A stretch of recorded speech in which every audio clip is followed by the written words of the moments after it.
Après avoir enlevé donc les affaires d'hiver, vous pouvez voir maintenant tout ce que j'ai gardé parce que bien sûr je vous ai pas fait l'ensemble des vêtements que je porte l'hiver parce qu'il y a des choses que je porte également en printemps ou en été. Donc notamment la partie pantalon, donc vous pouvez voir ici, donc je continue de porter les jeans et les pantalons en cuir tant qu'il fait assez frais, on va dire. Il y a quelques robes et jupes que j'ai gardées parce que je considère que je peux également les porter en printemps sans tout simplement mettre de veste par-dessus. Donc elles sont assez légères, assez fines pour continuer à les utiliser.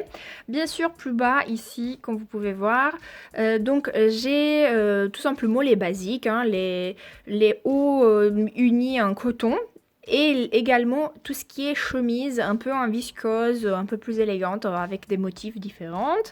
Il y a également la partie t-shirt que vous pouvez voir ici et également tout en haut, donc il y a la partie débardeur qu'on peut porter tout le temps et que je garde tout le temps parce que c'est un indispensable et un basique peu importe la saison, et également en bas des débardeurs, mais plutôt élégants, plutôt en viscose.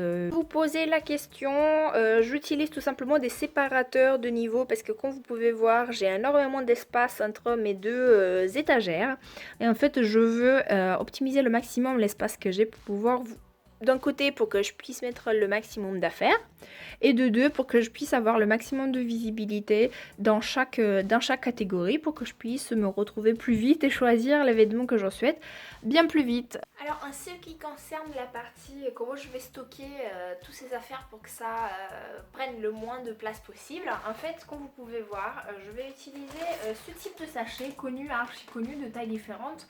Moi je vais utiliser un archi grand sur lequel je suis également pour que vous vous rendez compte la taille du truc et également un aspirateur pour justement créer cette vide à l'intérieur, donc enlever tout l'air et compacter les choses pour que ça prenne le moins d'espace possible.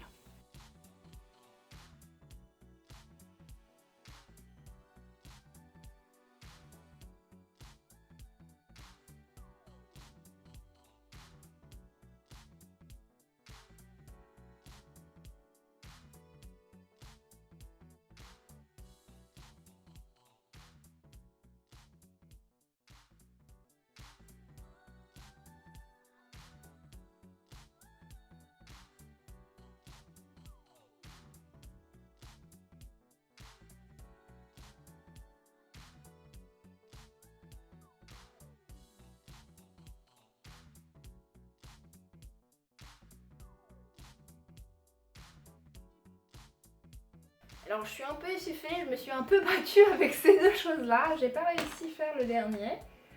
Mais c'est pas grave, au moins les affaires sont protégées. Comme vous pouvez voir, cette petite chose, elle est bien vidée. Par contre, le problème, ce que je voulais vous dire, c'est que le problème d'utiliser des gros sacs comme ça, c'est que ça pèse 1 tonne. C'est archi lourd. Donc ça n'a pas l'air, mais si, ça pèse très très lourd. Mais bon, c'est pratique si vous avez l'endroit où stocker en bas, par exemple, pour pas avoir le besoin de remonter la chose. Mais moi, je suis contente. En fait, j'ai dû me reprendre une deuxième fois parce que cette bande-là, elle était mal fermée. Donc du coup, dès que j'ai arrêté l'aspirateur, bah là, l'air, il a recommencé à rentrer dedans. Donc j'ai mieux fermé cette bande tout en bas. Et voilà, je suis essoufflée, je suis fatiguée, mais je suis très contente de tout ce rangement et je peux mettre au propre ces affaires-là.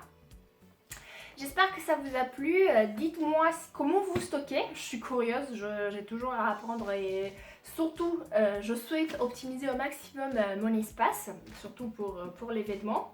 Et j'espère vous voir très vite à une prochaine vidéo. Salut!